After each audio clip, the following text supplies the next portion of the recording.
Hello, thank you for joining me. So I'm going to take you on another journey of discovery as I'm looking for some of the most luxurious places to take you to around the world.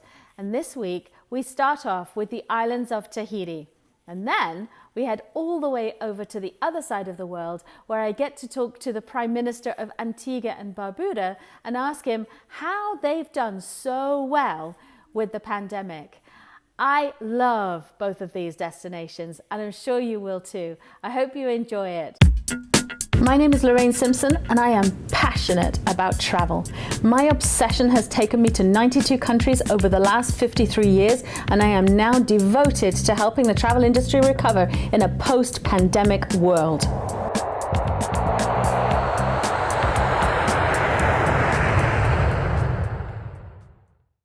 First stop on our travel journey this week are the beautiful islands of Tahiti.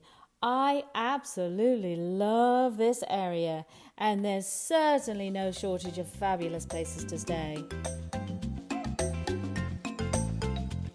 In making this series, people have asked me what's on my personal post-pandemic bucket list.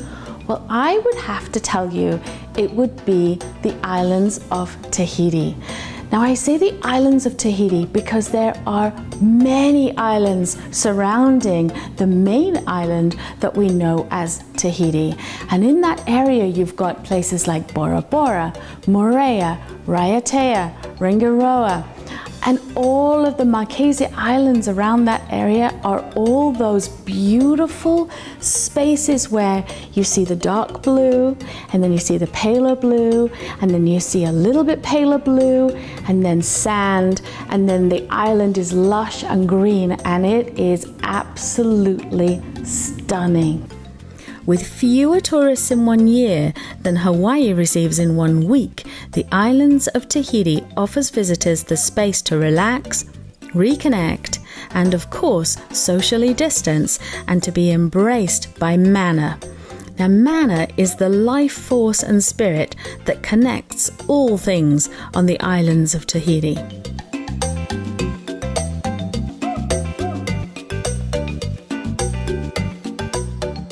It's right here on the islands that they built the very first overwater bungalow. And we all know these overwater bungalows now as being very glamorous. Some have their own infinity pools.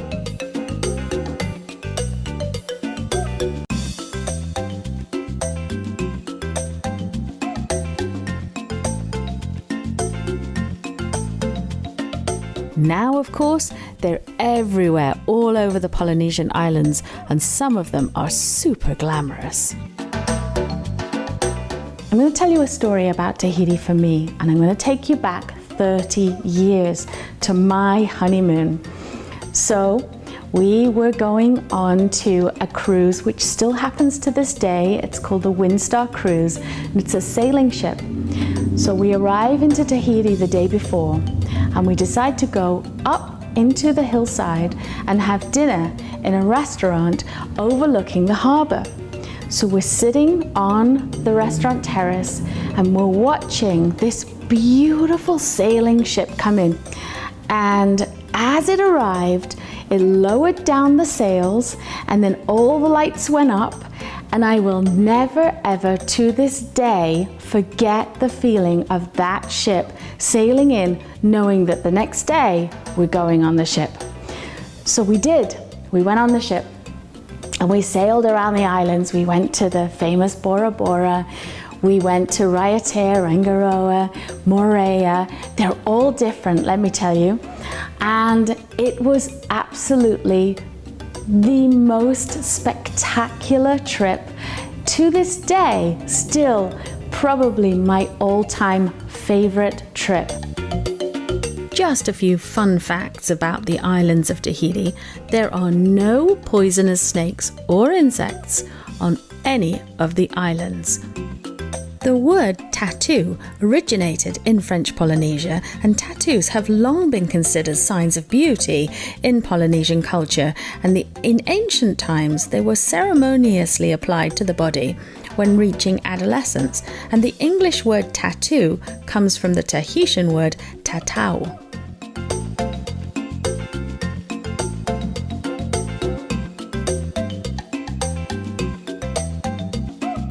So it's really famous for diving, scuba diving and snorkeling. And I was learning to scuba dive in that area. And every day we were going out doing a scuba dive. And we knew that on the Wednesday, I even remember the day, we knew that on the Wednesday we were going to go on a shark dive.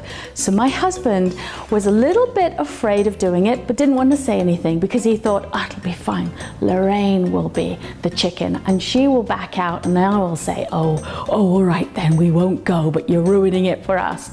No, no, no. On the Wednesday morning, I decide, okay, mind over matter. Even though the water looked a little bit like fish soup, only they all had fins, so there was literally an ocean filled with sharks. I jumped straight in, went all the way down to the bottom and did what I had been instructed to do.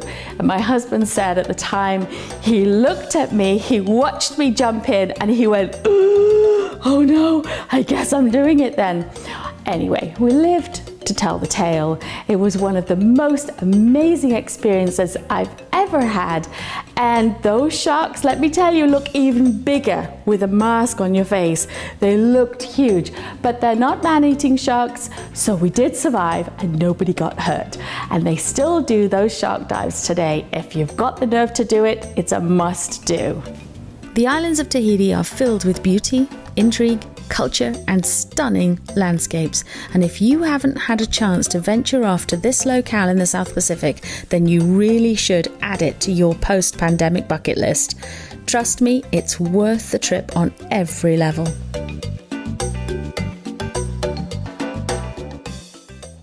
From one tropical paradise to another. Next up, we're going all the way across the ocean to the Caribbean, to the beautiful island paradise of Antigua and Barbuda.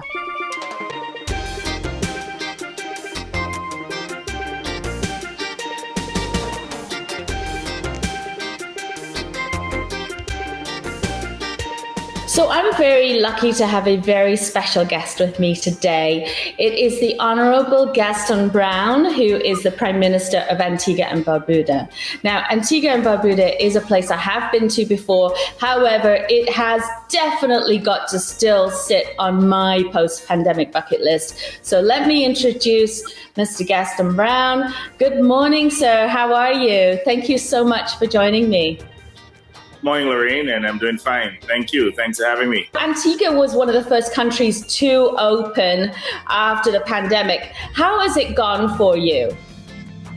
Well, Antigua and Barbuda was the first country within the Caribbean to reopen after we had a lockdown, a region-wide lockdown. We have had, I would say, good success. So, for example, we have not had any fatalities since we have reopened. So for the past several months, the COVID cases, the active COVID cases would have been single digits, generally fluctuating between 0 and 1, although we would have seen a slight increase within recent times, but still single digit and certainly manageable. That's really impressive. So what are the entry requirements to come into Antigua Barbuda? Well, we have strict health protocols. So, for example, we want to make sure that we not only protect the domestic population, but we also protect our visitors. We want visitors to be assured that when you travel to Antigua, that the protocols are such that you will be well protected. So, prior to arrival, a visitor is required to have a negative PCR test taken 7 days before traveling to Antigua and Barbuda. And upon arrival, we have a remote thermometer that conducts the thermal checks. It is actually seamless. So as you walk through the immigration area, your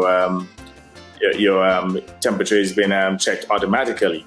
We also ask each passenger to complete a health declaration form to provide for some level of medical screening.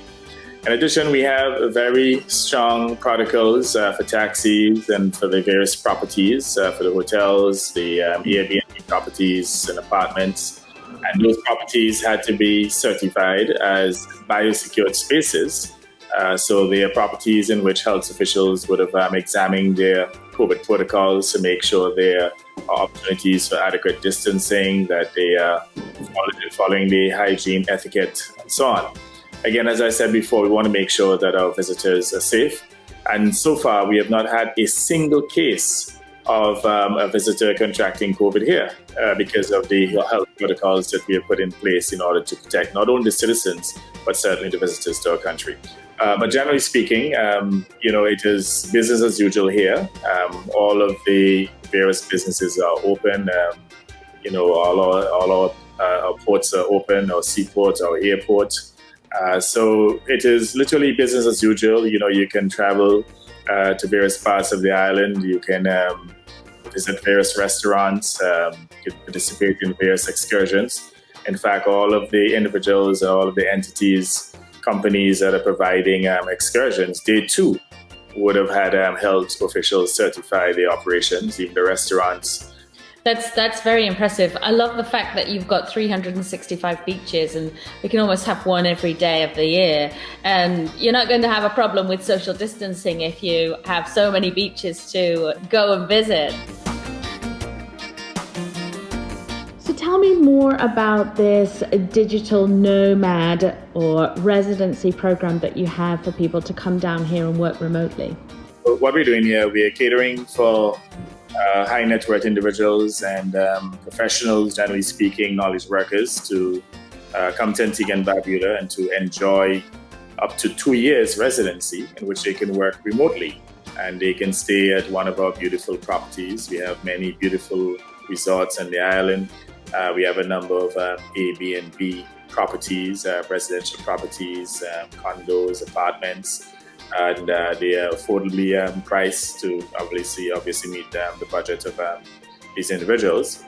So I think it's a great opportunity for them to come and work in a great climate, in a country that is tax-free. In fact, we have no personal income tax. So any income that is earned here is not taxable either locally or on their worldwide income. That is definitely a significant attraction, and I believe would have helped to place Antigua and Barbuda at the top of the food chain in terms of these various residency programs that countries would have rolled out in recent times. So you have safety in that we have very low levels of COVID. We've been able to contain the disease. You have a great climate. You have great healthcare facilities. And as you said before too, we have a medical university. We also have the fourth landed campus of the University of the West Indies. In fact, we're the only island within the Eastern Caribbean area that has a university. So we have a well-developed socioeconomic infrastructure that could accommodate our visitors. And I just want to take the opportunity to invite them to paradise.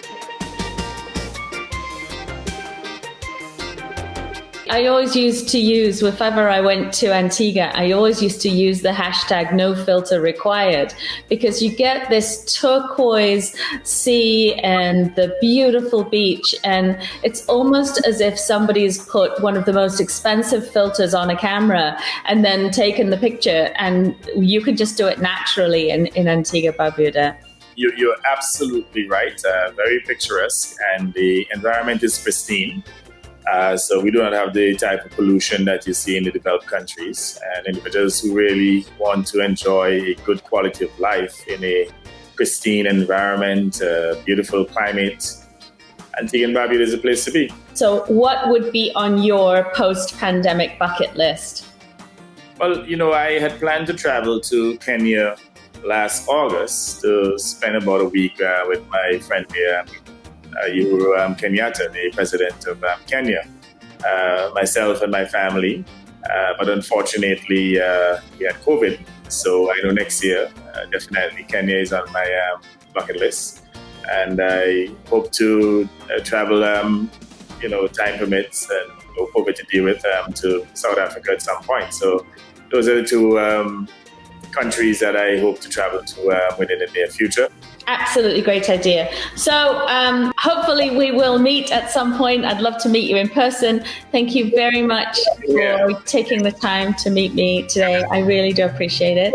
And I'm looking forward to coming to your beautiful country. Well, that's all I have time for this week. Gosh, time flies when you're having fun.